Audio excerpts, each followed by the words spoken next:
Hi, my name is Julia Silge and I am a data scientist and software engineer at RStudio. And in this video, we are going to build predictive models using the tidymodels framework. We're going to predict for hotel stays from this week's Tidy Tuesday dataset. We're going to predict which stays had children staying in the hotel room and which did not. This video is going to allow us to use the recipes package. We're going to focus on how to do data pre-processing and feature engineering using that set of tools. Let's get started. Today we're going to train a predictive model using this week's Tidy Tuesday dataset. This dataset is about hotel bookings. So you can click over here to the link and learn more about it, but it is a dataset of information about people who have booked hotel rooms, and the dataset contains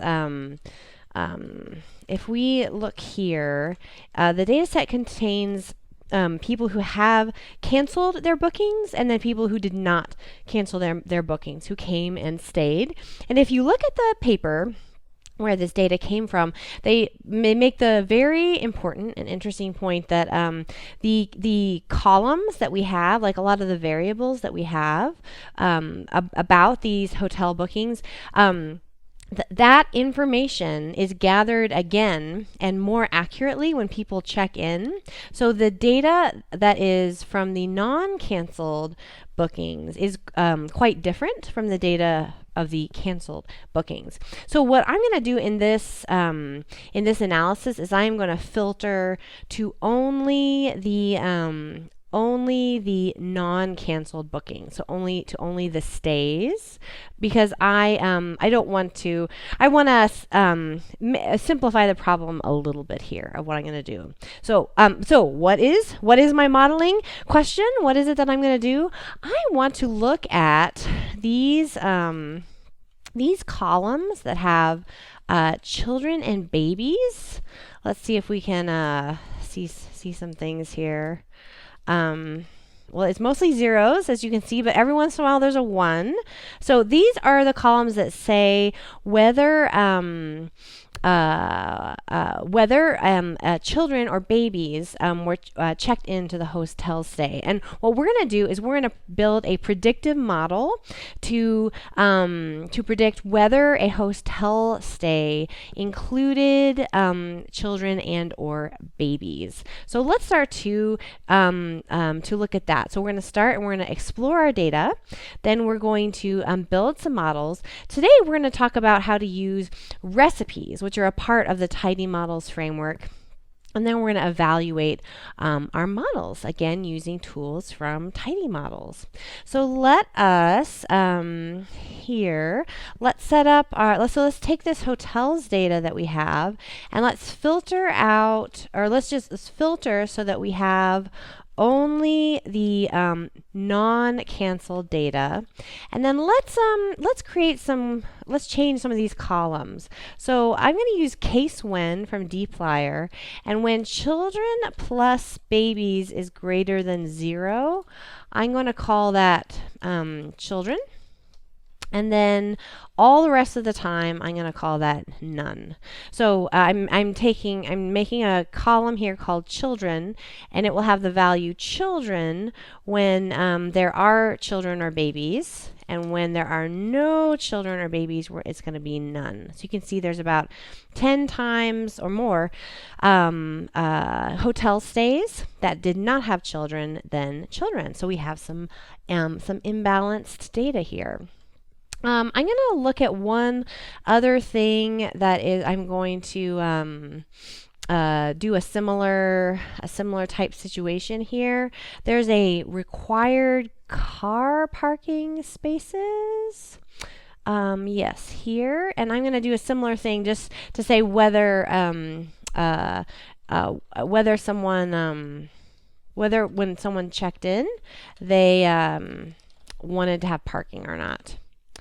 So instead of having that as a whole bunch of different numbers. We're just going to say whether they wanted parking or not. And then while we're here, let's take out a few of these things. So we no longer need is canceled because we took out, we're only keeping ones that are not canceled. Let's take out the reservation status because we only have the people who actually stayed. And let's remove babies because that is here in our new children column. It is incorporated there, and so that would be measuring kind of the same thing. So let us call this hotel stays. So now we don't have just the hotel bookings, but the hotel stays. And let's see if once after we do this is what we should get. So let's see what we got there. So yep, so this all worked. Well, let's see, we can kind of glance at all these columns that we have here. Now, when we have quite a few columns like this, and we might want to get a nice little look at what's going on, a really nice package that is maintained and is part of the our OpenSci family of packages is Skimmer.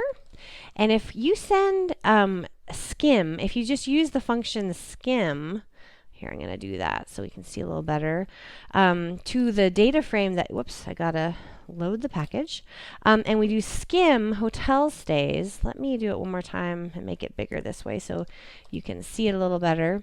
It prints out this really lovely summary of what's in your data. And this is great if you're in a situation like this where it's like, oh, I've got a big data set. I'm not sure what's in it yet. And I want to get an idea so that I can get ready for some modeling. So here are the character variables. We have got the months are encoded as strings, what kind of meals they got. We can tell that there are some, this column tells us the number of unique items here. So for example, company and agent have a lot of unique values. So we would want to use some kind of lumping approach if we wanted to include them. I think for the model today, I'm not going to bother trying to include those. We're going to focus on some other things. There's a date here. I don't think I'm going to try to include date. I'm going to focus on some other characteristics. And now these are the numeric ones. And look at these beautiful little inline histograms, which are so lovely.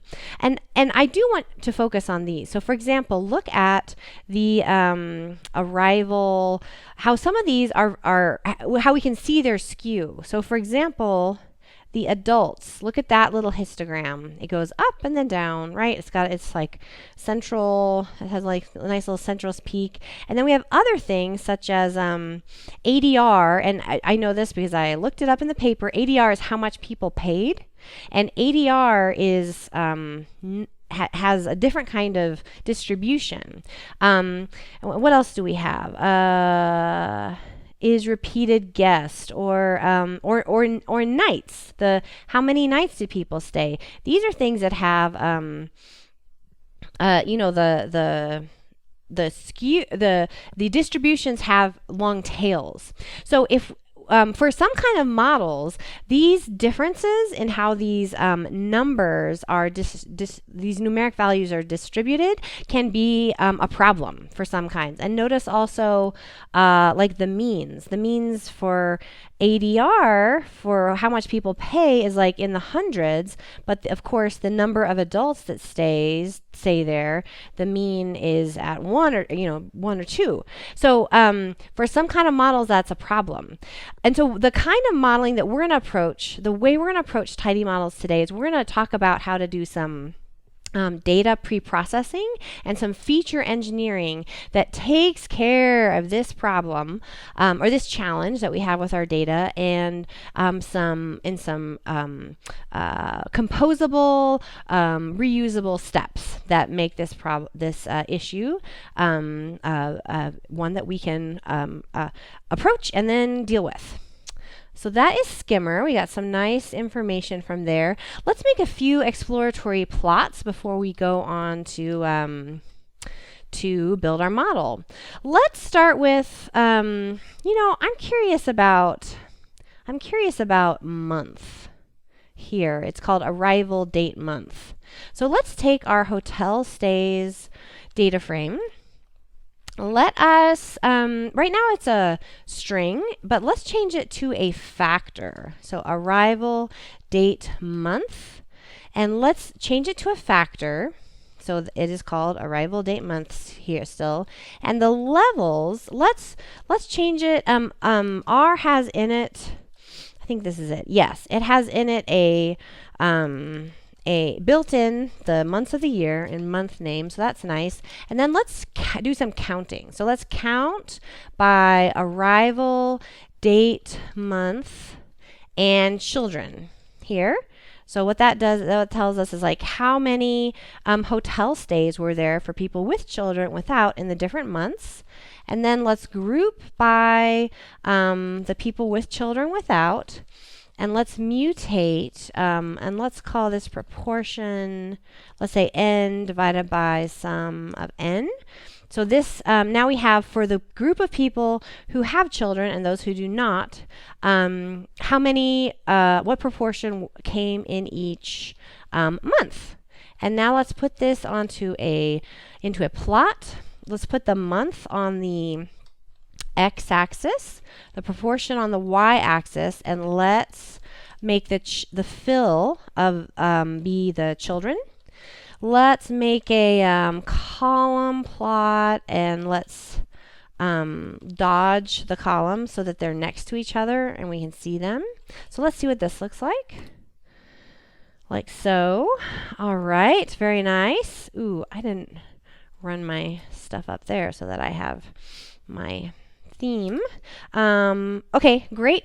And here's some, if we want to make this plot a little bit nicer, we can scale that y-axis and change the labels using the scales package, so that it shows that that's a percent for us. So now we know here, and wow, look at that. I mean, that's very dramatic. So for the people without children, we do see this gradual annual pattern where there's, maybe more people in the summer months than in the other time, but look at the people with children. Tons more in July and August than the other months of the year. There's 2 hotels in this data set, and I wonder if we see a difference between them. Let me remind myself what they're called.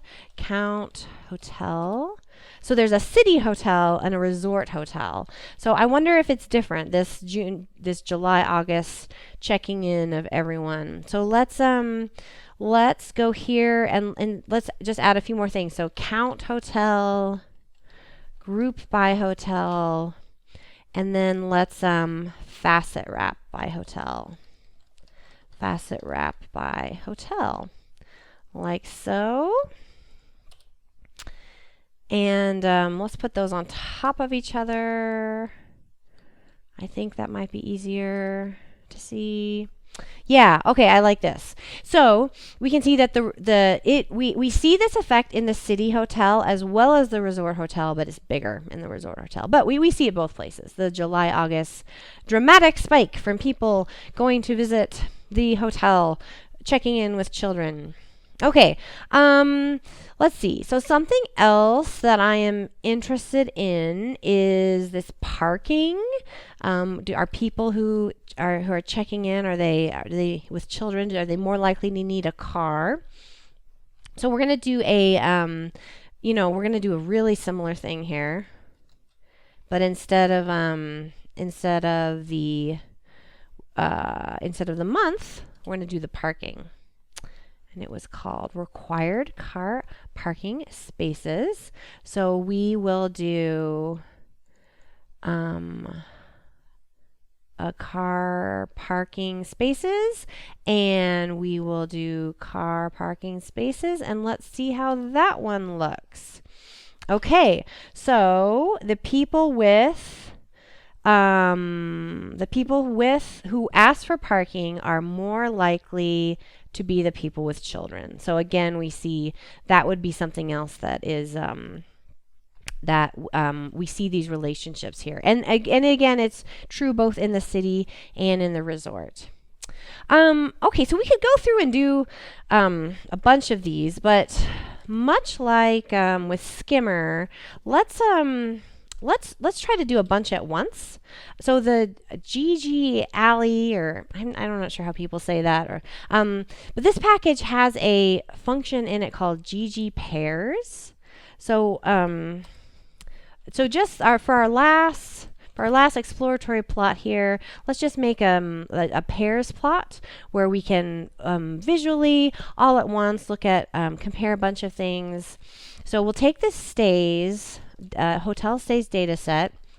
So let's select children, because that's the thing that we were really interested in, to see if there's difference. That's the thing we're going to be predicting. And let's look at the ADR. That's how much people are paying. Let's throw the parking back in there, and let's do one more. Let's do the number of special requests, and see if that is something that we see being related to there being more children. So let's do a mapping, and we'll say AES color equals children. And then let's set this going. So this Gigi pairs function is looking at all our data and deciding what plot to make, and then it makes the plot. So let's see if I zoom here, make this a bit bigger so we can see it. You can do it. You can do it. So what this does is it's making a multi-panel plot for us, and it is going to thank you. Thank you, R, for actually making the multi-panel plot. And what we can do is we can see how these different variables are related to each other. So we've got children, ADR, how much is paid, parking, total number of special requests, and then the same thing on these columns. So again, we see that, so children is the coral color, and no children is the blue color. So notice that, yes, we've got fewer children, like 10 times fewer children than no children. People with children are paying more, so they're having more expensive hotel rooms. We see, this might be hard to see because it's in counts, but actually it's better to see it here in this box plot. The people with children are paying more, even at whether they have parking or not, and they are in fact giving more special requests. There are more special requests for people with children. So, and then you can do similar things looking at the rest of this. So a pairs plot can be a nice way to get a handle of what's going on in a data set like this. Okay, so that's a bit of exploratory data analysis. This is a Tidy Tuesday data set for this week, and if you're interested in seeing better and more beautiful examples of exploratory data analysis for this data set, I encourage you to go on Twitter and look at the Tidy Tuesday hashtag, because there are so many amazing examples of the work people are doing exploring this data set. So we are going to move on and build some models using the tidymodels framework. So let's first set up and make a data frame that we're going to say is our modeling data frame. So let's take hotel stays, and let's focus on some of the things we've been looking at so far. So we definitely need children, because that's the thing we are going to predict. Let's say hotel, whether it is at the city or the resort hotel. Let's do the arrival date month, what month of the year it is. Let's try that meal. That's like, did they pay for breakfast or meals all through the day or no meals? How much they paid. How many adults checked in. Let's do if they did parking or not, that number of special requests. Let's do nights, so weeknights, weekend nights. I think that's good. Let's start with that stuff. And let's call this hotels DF. So this is going to be our modeling data frame. And let's look at this. And we're just think about these data types. So we have quite a number of numeric values. And remember, some of these numeric values are on very different scales, like 100 versus 1 and 2. But also notice that we're going to have to deal with that. But also notice that we have a lot of characters. And so for those characters, modeling in R probably wants those to be factors. So let's use a mutate if. And let's say if something is a character, let's change it to a factor. And let's run that one more time and look at it. So now we've just got a bunch of factors here. So what we're about to do, we'll be happier if we've got factors rather than characters. All right, so that is our modeling data frame. So our next step is to load the tidymodels meta package that contains things like RSample, recipes, parsnip, yardsticks, our modeling toolkit. And the first thing we're going to do is we're going to set a seed. I'm going to remember to set a seed. And we are going to split our data into training and testing. So the function that we're going to use is, let me load tidymodels. There we go. So we are going to use initial split, and we're going to send it our data, our modeling data that we made, and we're going to save this as a split. So what this is doing is it is making, let's remind ourselves, let's look at it. This is a split. So it's keeping track of where which bits of the data belong in testing and which belong in training. So we can get that out by calling the training function, training on the split, and then we can get out the testing data by calling testing on the split, like this. So if we run all that, we'll have hotel train and then hotel test, like this. And we've got 3/4 of our data in train and 1/4 of our data in test. So we have split that. And now it is time to start thinking about our model. So today we are going to use the recipes package, as I have alluded to up here. So the recipes package is a package for data pre-processing and feature engineering. And we need to do a little bit of that with this data set because of the kind of model that I want to show how to use. So what we start out with doing is we declare our recipe. We say, I am going to start a recipe. The first thing we send into the recipe is a formula, like you're training a model with LM. So I'm gonna predict children with everything else. So if I look at my training data, I want to predict whether a hotel stay had children in it or not with everything else. Like when did they arrive? What month did they stay in? Did they have breakfast? How much did they pay? How many adults were there? All that other stuff. And the data that I have that I want to make this recipe for is the training data. So this right here is a recipe, a data recipe. It has one outcome, 9 predictors, and now I can start adding steps to the recipe.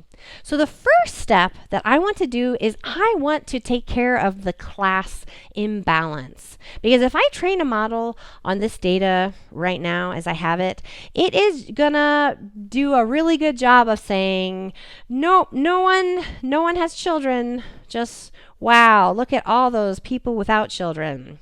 Machine learning loves to do stuff like this. So I'm gonna do a step. So when you build a recipe, you add step by step by step, and we need to tell the downsampling what is it we're trying to what is it that we're trying to make even? And for us, it's this children variable.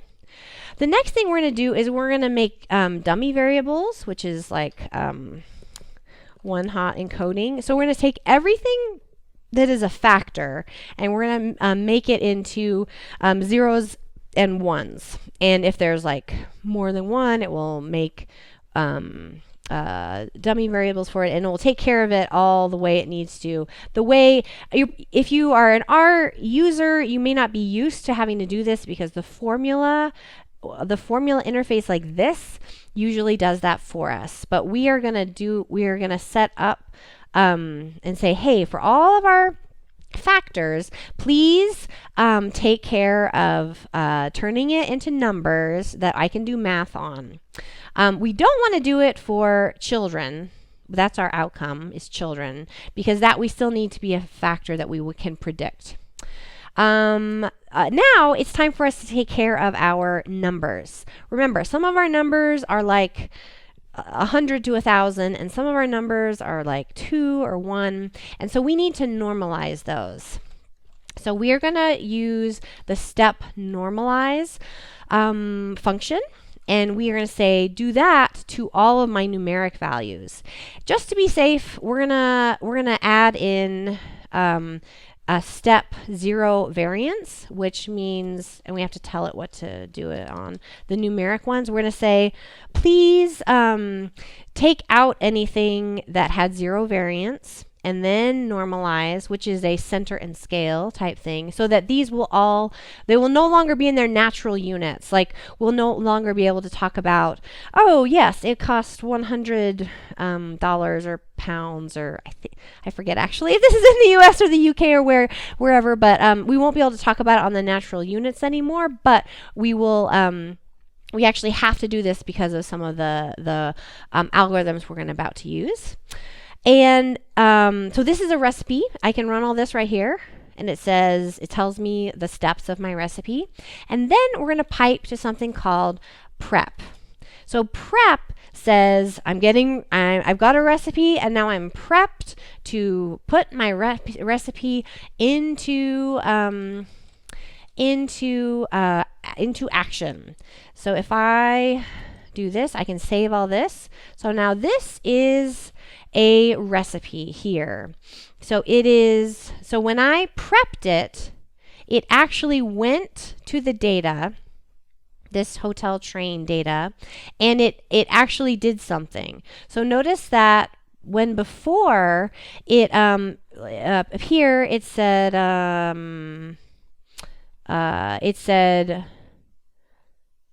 it did not say, it said, oh, I'm going to center and scale on all numeric things. After I prepped it, it said, I'm going to center and scale for these specific columns. So it actually did something now. Before I prepped, it's just storing the steps, saying, okay, you're writing out your recipe, you're saying what you're going to do. But after I prepped, it actually changed things. It actually went to the data and figured out what it needs to do. I'm going to downsampling based on children. Here are the dummy variables that we need to make. Here are the things that need to be centered and scaled, and so forth. So now that we have that data, this data pre-processing and feature engineering setup done, we can apply it not only to our training data.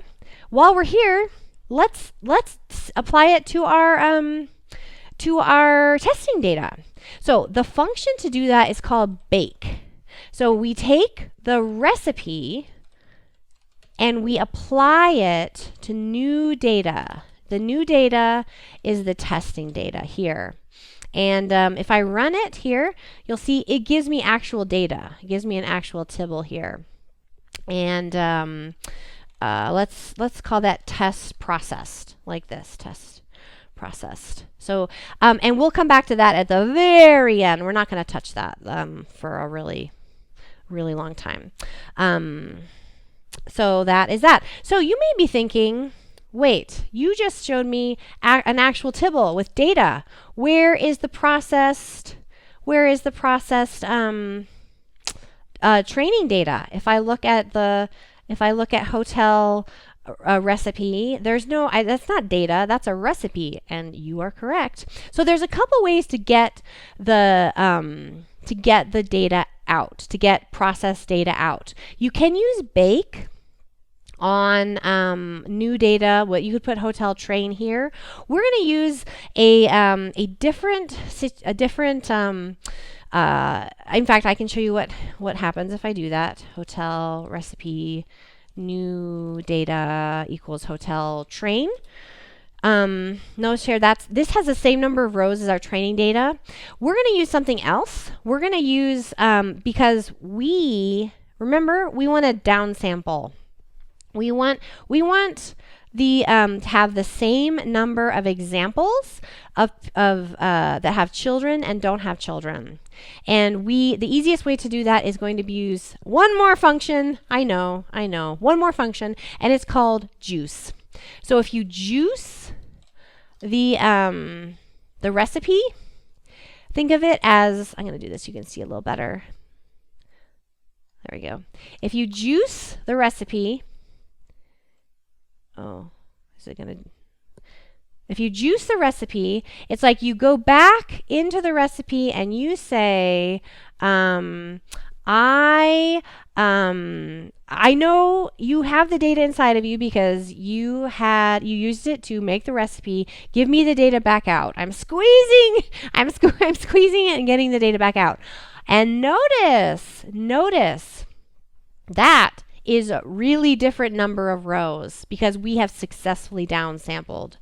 If we count children here, look, it's equal. So we did successfully downsample. So this juicing the recipe will give us the correctly downsampled data set that we want to actually use to train our models. So this section here, this was data pre-processing and feature engineering.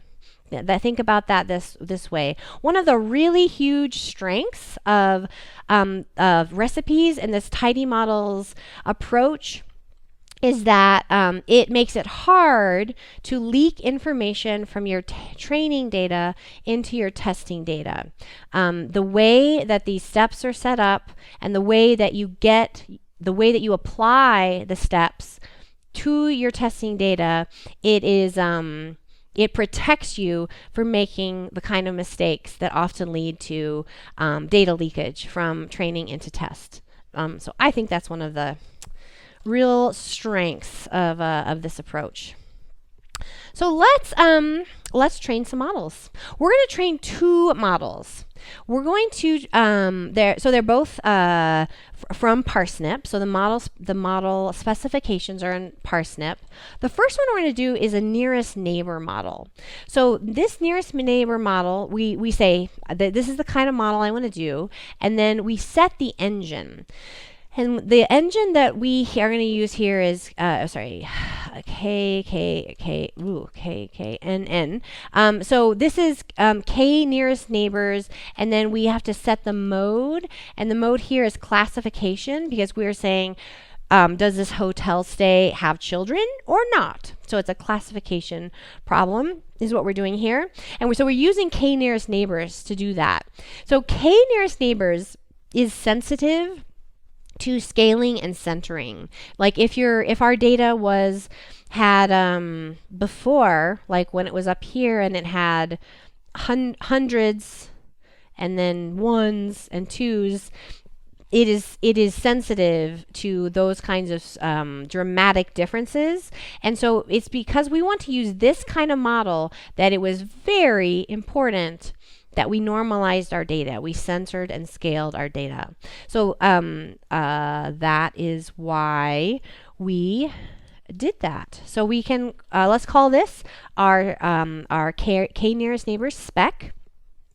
And then we can fit that model. So we will say K and then spec, and we pipe that to the fit function. So we fit the formula, children, explained by all the predictors, and then the data that we send to fit it is the juiced recipe, like this.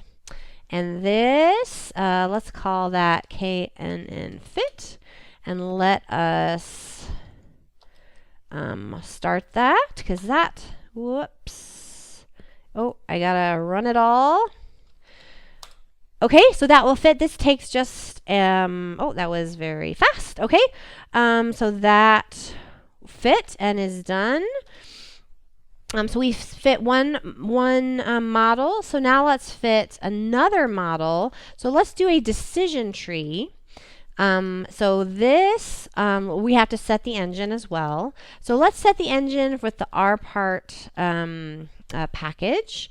And again, we are going to set the mode with classification, because these are both models that can do regression or classification. So we have to say what it is that we're doing. And this model actually, decision trees are not very sensitive to centering and scaling. So we did not really have to do this business, or even probably this dummy variables for the decision tree, but we did for k nearest neighbors. So that's what we're doing. And the same thing, this is just all the same. Same. And let's call it tree fit. And then we can see what that looks like. And so let's fit our decision tree here, and there we go. So, and now we can kind of see some of the leaves of our tree. So like at the root, we see how many of them are children.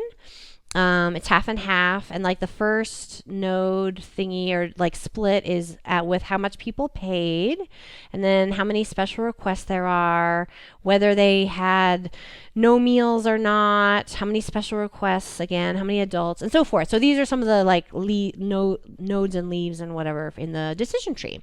So we fit our models. Excellent. So now it is time to evaluate our models. So to evaluate our models, we are going to use a validation set. One great aspect of the tidymodels framework is that it has robust functions and support for it not being too tough to have good practices around how we do model validation and make choices around which models you choose. So we're going to use a function called MCCV. It's Monte Carlo cross validation. So what we're going to send to the cross validation function that's going to make a whole bunch of splits is the juiced recipe. So that downsampled data, and let's make a 90% cross validated splits, or so it's going to like make 90 and then evaluate on 10, 90, 10, and slide along our whole data set that way, and let us divide it evenly by children. This shouldn't be hard because this was actually a downsampled data set. So validation splits like this. All right, so let's show you what that looks like. So validation splits.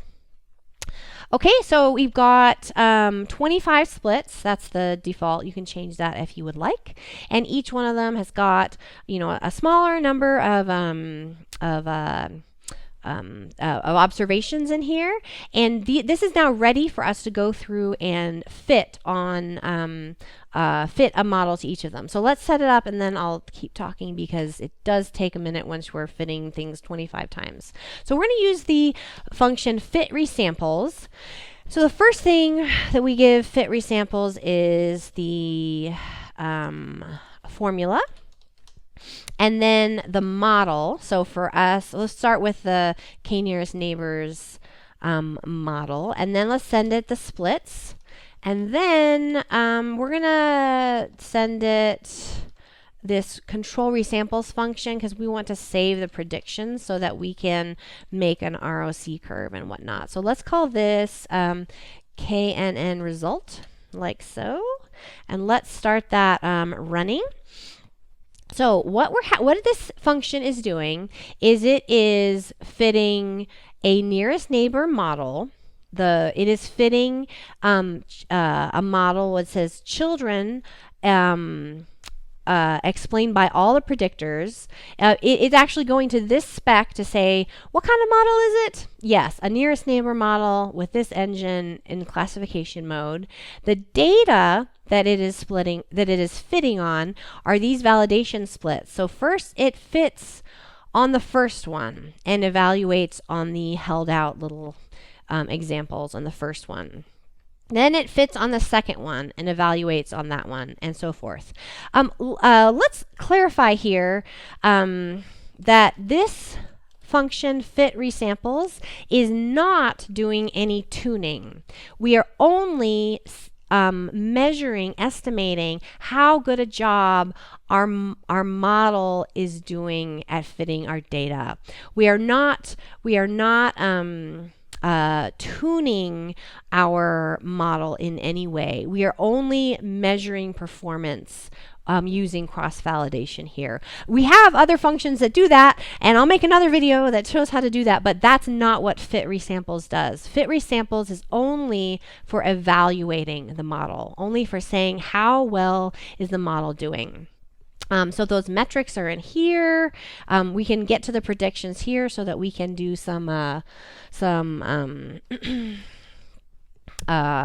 we can do some more about that. So what we can do is we can use the function collect metrics like so, and we can say that, okay, for our k nearest neighbors classification function, our area under the curve for the ROC curve is this value, so 0.798. And this, remember, this is the we're looking at the training data. So we made a validation set, a set of validation splits from our training data. We're not doing it one time on our training data because that would give us too optimistic an answer about how our models are doing it. We are using validation splits to get a better idea, but we are not tuning the model. We are only measuring what measuring how it's doing. So let's do the same thing for our classification, for our decision tree. So we will use the tree spec, and other than that, it's exactly the same. So let's call it tree result, and tree result will collect the metrics and see what they are. And this one goes a little bit faster, but again, we're doing the same thing. We're fitting the same model, and now we're using the tree spec, which is decision tree, with this engine for classification. And all right, so now we get this area under the curve for the ROC, and we can compare, and we can see that the nearest neighbors model is doing better than this one. And now let's make some visualizations so that we can understand, so we can see what these look like, and also begin to understand how these are doing for the positive and negative examples. So let's take first the nearest neighbor results, and we can unnest that predictions column like that. So here we have, so notice we've got the true, this is the true value of children, and we have the predicted class, and then here we have the predicted probability that it belonged to children there. So what we are going to do, so let's add a column, model equals k, k, n, n. And then let's bind rows, and let's do the whole thing again here, but for the tree result, and let's call that our part. And so now we'll have two sets, and we can group by model, and we can use a function from Yardstick called ROC, and we have to give it two the true labels, children, and then we have to give it the column that has the probability, the predicted probability from the model that it has that that it has that that label. And we have two models here, so it's grouped. So there's actually two ROC curves in here. So we've got at what threshold does it have what specificity and what sensitivity. And we can pipe that to an autoplot. If you're picky, you can make your own if you would like, because you saw it just had columns of data, so you can make it look however you like using ggplot2, but I'll just show the thing. So is your model, if your model is better than guessing, then it is up here in this area, and you can see that the nearest neighbor model in this case performs better than the decision tree model, which is there in the blue. And it looks like it performs better both for the positive and the negative cases. So this is, or at all of the different thresholds, I'm sorry. At all these different thresholds, it performs better. So that is doing better. The nearest neighbors, let's make a confusion predictions like this. And then make a confidence, I'm sorry, not confidence, confusion matrix. And this time we send the true label and then the predict. So here's a confusion matrix printed out. We can also do autoplot here. It'll make a little with bars on this. So the area here of these bars shows us which ones are being correctly and incorrectly predicted. So the in this case, these things, this larger box here is children, hotel stays that had children that were correctly predicted to have children. This large box is hotel stays without children that were correctly predicted to not have children. And then this one is hotel stays with children that were predicted to not have children. So that's what this confusion matrix tells us. And if you want a different kind of autoplot, you can have a heat map that tells you like what the sizes are. And we trained this on balanced data because we did the downsampling, and the misclassifications are pretty darn balanced as well, which is kind of good to see. Okay, so as we're wrapping up, let's just do one more thing. We're just gonna, at the very end, look back at our test data and say so we haven't touched our test data to make a choice about our model, and we have not touched our test data throughout the process of training a model. The point of test data is to be able to say, how do I expect this model to perform on new data? And so we can do that here at the very end. Let's say we're going to decide to use this nearest neighbor model. So what we can do is we can say predict, and we'll say new data, and we will say that test, is that what we called it? Yes, test process, because we made that a long time ago there. And let's say type equals probability, so that we can get the probability out. So if we run that, it looks, this is a little slow. So it'll give us okay, there we go. So this is the probability for every example in the test set, the probability that this hotel stay will have children and won't. Let us mutate. Let's add a new column. Let's say truth equals hotel test children. So this is the true answer. And then let's just see what is the, we could do accuracy or, whatever we want here, but let's do AUC and say truth, and let's say predict underscore, or I'm sorry, predicted probability underscore children, and see what we get here for an AUC. Okay, so on the test set we get 0.800, and this is let's remind ourselves what we got on the